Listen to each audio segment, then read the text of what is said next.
まずまずだ。ようこそ私のソウルソサエティへ。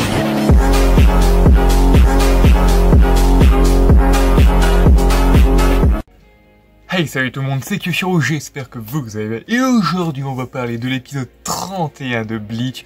Un épisode exceptionnel, un épisode qui mérite un 10 sur 10, hein, vraiment. C'était incroyable, l'ambiance, les seiyuu et tout.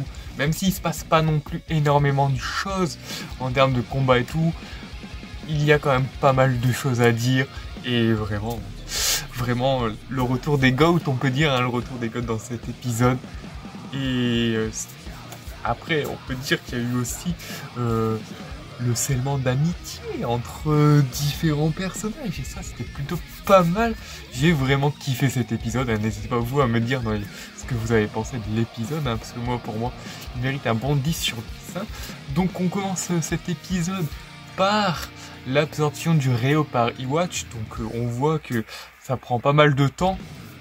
Absorption, donc Iwatch est en train de rejeter des genres de miasmes démoniaques qui sont tous en train de tomber sur la Soul Society, donc le Seireitei, qui à cause de Ichigo a un trou et donc en train de passer dessus.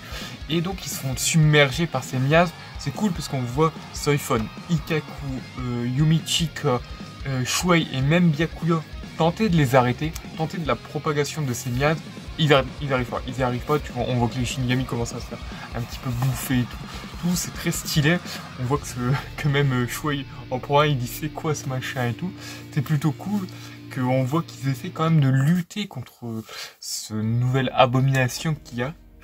Et au final, t'as là une des scènes les plus grandioses. Le meilleur antagoniste de Bleach arrive en mode royal sur son trône, tu vois même les miasmes s'écarter. Et t'as Aizen qui apparaît.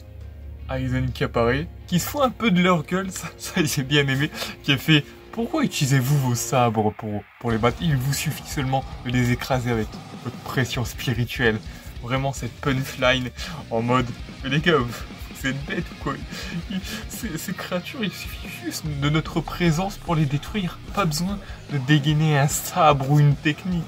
Ça vraiment, tu te dis l'irrespect qu'il met Aizen à tout le monde qui sont devant cette scène, devant t'as tout le monde qui sont en mode qu'est-ce qu'il fait là Aizen qui l'a libéré.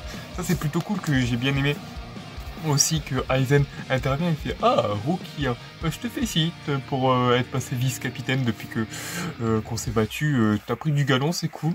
Je te félicite. Tu vois que tout le monde n'est pas d'accord, hein. Tout le monde dit mais qu'est-ce qu'il fout là, attends, on s'est battu contre ce mec et ce mec il va nous défendre. Comment ça? Moi je suis pas d'accord, d'avoir demandé l'aide de ce type. Et moi c'est ce que j'ai bien aimé, c'est que t'as Kyoraku qui se pose la question qui le libère, t'as Kyoraku qui intervient et dit c'est moi. Qu'est-ce qu'il y a hein? Donc t'as tout le monde qui est en mode attends, comment ça, notre honneur, tu la piétines là, tu dis qu'on est tellement faible qu'on a besoin de lui. Et ce que j'ai bien aimé, c'est qu'on voit que Kyoraku prend son rôle de vraiment capitaine commandant des 13 divisions très à cœur et leur répond, c'est pas avec de l'honneur qu'on sauve le monde ni le Seireitei. Boum boum boum boum boum. Il les a tous one shot et c'est ça que j'ai bien aimé en fait avec Kyoraku, c'est que avec l'interaction donc de tout le monde qui ne supporte pas que Aizen soit ici, t'as Kyoraku quand même qui met l'ordre et qui leur dit les gars, on est en train de se faire défoncer, c'est la merde, autant combattre le mal par le mal en utilisant Aizen, certes. On ne l'apprécie pas, je ne l'apprécie pas, mais on a besoin de lui pour survivre. Et ce qui est cool, c'est qu'il prend aussi la responsabilité. C'est ça que j'aime bien, c'est que Kyoraku, on voit que niveau évolution, il a évolué le personnage qui était un peu en mode je m'en foutisme à l'époque, que là il prend vraiment à cœur son rôle de capitaine commandant des 13 divisions. Ça j'aime beaucoup, hein, l'évolution de Kyoraku. On n'en parle pas énormément beaucoup, mais vraiment il devient un vrai bon leader, je trouve, Kyoraku, ça c'est cool. On en voit hein, dans cet épisode qui arrive à se faire respecter par tout le monde. Surtout qu'à un moment donné, Aizen il le regarde et il fait bon, donc que tu m'as libéré pour détruire ces miasmes, mais j'aimerais bien me libérer de mes chaînes, parce que je ne peux pas utiliser de mon plein potentiel, je ne peux pas tous les détruire. T'as Kyoraku qui le regarde, en mode mais bon, t'as une petite solution pour les battre, hein, tu vas pas te laisser dévorer par les trucs, même si tu peux pas utiliser toute ta puissance, hein, mon petit. Et j'adore Aizen qui a compris que Kyoraku n'était pas facile à manipuler. En gros, c'est un duel de manipulation. Il fait qu'est-ce que t'es barbant. Et c'est ça que j'ai bien aimé en leur interaction. Tu comprends que les mecs s'envoient la balle à droite à gauche. Ils savent que l'un comme l'autre, il peut pas être facilement manipulable. Et là, tu as Aizen sur sa chaise tranquillement qui balance le Adono Q. Attends, c'est Adono Kyoju. Ah, je sais pas. L'Ado 90. Adono Kyoju. Je crois un truc comme ça. Donc, Kuro Itsugi. Donc, le cercueil noir. Magnifique. Surtout que ce cercueil noir, même Kyoraku. Uki. Non, pas Ukitaki. Urahara. Je suis en train de me dire Urahara. En train de se dire. Attends, quoi? Il balance un cercueil noir aussi puissant qu'à l'époque, voire plus puissant qu'à l'époque quand il était en forme papillon contre Ichigo. Donc Aizen est devenu plus puissant quand il avait le Hogyoku en lui. Comme ça, alors que le mec, son potentiel il est caché avec la chaise, il est tout restreint et tout, un petit peu comme le bandeau de Kenpachi. Et le mec arrive à sortir un cercueil noir parfait, comme à l'époque contre Ichigo Dangai. Ça veut dire que le mec, s'il te sort l'incantation, il te crée un cercueil noir tellement puissant qu'il peut peut-être rayer le Seirai Tail. Non mais Aizen il est trop puissant, Aizen. Adono Kyoju. Kurutsugi. C'est tellement classe. Le Seirai Aizen. Il met tellement une pression. C'est quoi cette prestance de Aizen, les gars? Quel antagoniste peut avoir une prestance aussi bien dans le Picture? Désolé, dans One Piece, il n'y a pas de personnage emblématique, aussi charismatique, qui a autant de prestance que Aizen. Naruto, avec Madara, ça va, mais je trouve que t'as Pain qui dégage un peu plus de trucs comme ça, mais... Aizen, les gars, Aizen il est supérieur. Bon après, comme dit certaines personnes, Aizen a écrit le manga, donc c'est normal qu'il soit autant stylé. Mais vraiment, c'est tellement classe, surtout que quand il balance le Kuro Itsugi, donc le cercueil noir, t'as tout le monde qui... T'as Kyoraku qui remarque, qui fait les gars, cassez-vous. T'as tout le monde qui flippe, que ça soit Byakuya, Kyoraku et tout. C'est insane. Et après, quand t'as Urahara qui dit c'est comment ça se fait que le mec il est devenu plus puissant alors qu'il est enfermé. Non mais Aizen c'est une machine à tuer. Il est tellement puissant ce mec. Et surtout que après cette séquence donc qui vide complètement les miasmes, hein, Aizen avec une petite cercle noire, il leur apprend que il lui dit Urahara, t'as pas compris déjà que ces monstres ça vient du palais du Ryo et c'est Iwatch qui est en train d'absorber le Ryo, hein? Pas compris ça en scannant sa pression spirituelle? Et ça c'est bien parce qu'il leur explique un peu la situation. Aizen il est pas là, mais il sait ce qui se passe, hein. Il sait que c'est la merde en haut, que Iwatch est en train de gagner.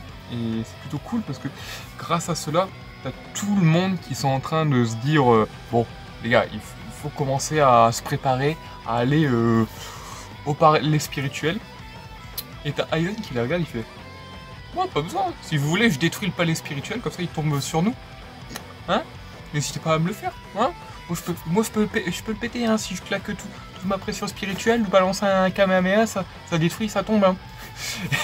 Et j'adore, t'as les mecs qui font non, détruis pas le palais du rat spirituel, en fait on en a encore besoin, parce que si tu le détruis, je pense que ça peut foutre un bordel encore plus monstrueux. Et donc tu vois que Mayuri qui le regarde, qui lui dit tu crois pouvoir être plus fort que mon invention? T'as qu'à le tester.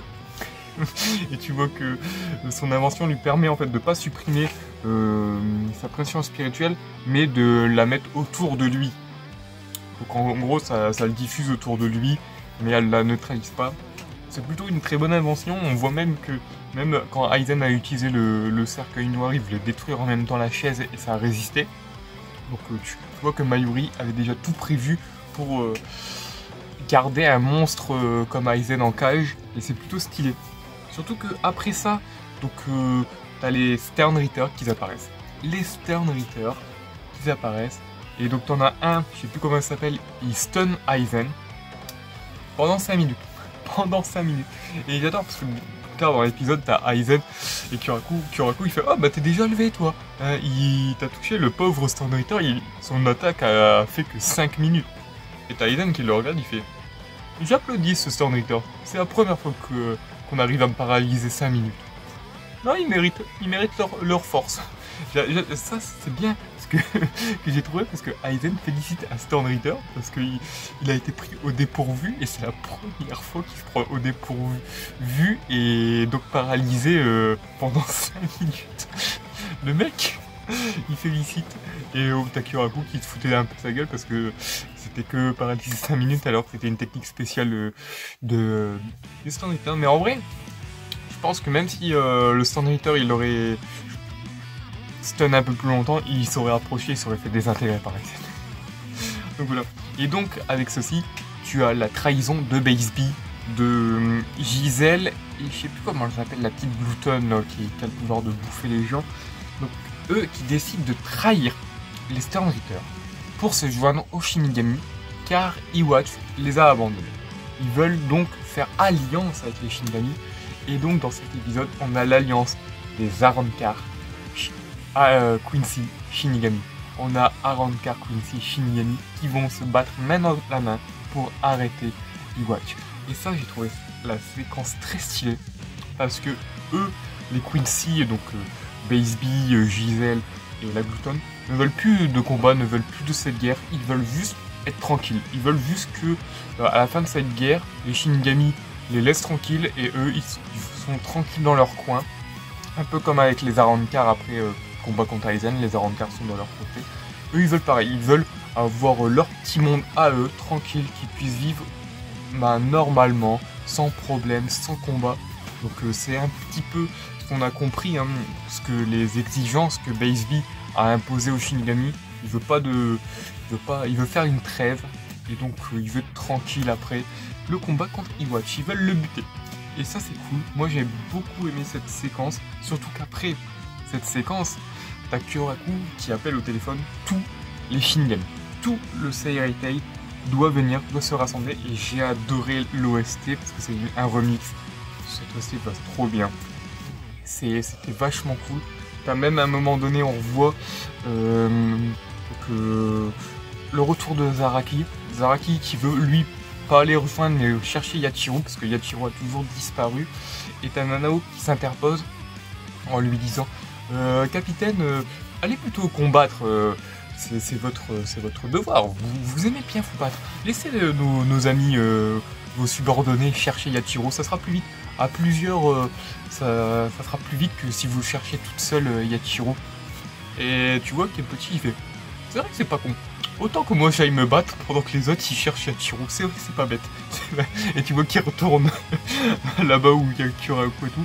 Et donc c'est cool parce que en gros tous les Shinigami se rassemblent pour leur donner leur pression spirituelle. Donc on revoit aussi les deux petits Shinigami qu'on voit dans l'épisode 1 qu'ils ont été sauvés par le groupe d'Ichigo, hein, donc Ichigo et ses amis.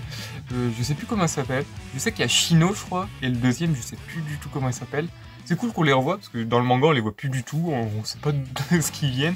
Là donc on sait qu'ils sont en vie, ils ont survécu à la bataille contre les Quincy, ils ont survécu au Stern Ritter, ils ont survécu à la vague d'énergie, à la vague de miasme de Iwatch. Donc c'est plutôt sympa, c'est cool, on voit que les petits personnages secondaires se réunissent. Donc après ça, on a Kyoraku qui fait son discours. Je regarde un petit peu. Et ça c'est cool parce que vraiment dans cet épisode on voit que Kyoraku s'élargit en tant que leader, fait son discours en disant que aujourd'hui nous sommes rassemblés sous la même bannière pour affronter un ennemi commun, pour qu'on puisse protéger le Seireitei et surtout le monde, les trois mondes, le monde des humains, le Seireitei et le monde des Arrancar. Donc c'est plutôt cool parce qu'on voit vraiment que y a l'affirmation de Kyoraku en tant que leader. Ça c'est vraiment sympa. On a, après cela, après son discours et tout, on a la création du portail pour aller au palais du Rayo. Hein. Donc pendant ce temps-là, tu vois qu'il y a la préparation. Tu revois le retour des Vizards, hein, que Urara demande même à Iori et les autres Vizards de les rejoindre car ils en auront besoin. On voit même qu'il déverse une genre de substance qui a été absorbée lors à travers des autres mondes, là, les deux autres mondes, je sais plus comment ça s'appelle, et c'est plutôt sympa. Et j'adore, on voit en fond Aizen qui fait son petit monologue en mode de... C'est marrant, moi qui voulais aller voir pénétrer au palais du Rayo, bah toi Kurosaki, Jigo t'es insupportable, t'es allé avant moi au palais du roi spirituel. Ça me fait rire aussi. T'as le mec, c'est vrai, qui s'était battu pour aller battre le roi spirituel et devenir le nouveau roi spirituel, Aizen. Et alors que Ichigo lui s'en foutait du roi spirituel et il se retrouve là où il y a le roi spirituel. C'est vrai que c'est très contradictoire et tu vois que Aizen a un peu le seum que lui qui voulait aller là où il y a le roi spirituel, bah c'est Ichigo qui s'y trouve. Donc c'est plutôt cool. C'est plutôt cool. Donc là on a fini la grosse partie de l'épisode, hein, qui se concentrait sur les persos d'en bas qui vont faire en sorte de repartir vers le palais du roi spirituel. Et vers la fin de l'épisode, nous avons Ichigo et leur groupe qui se sont re-soignés. Donc Orihime a épuisé son énergie pour soigner tout le monde. On voit qu'il y a Yoroichi, elle a récupéré son bras, on voit Ichigo, son trou est refermé.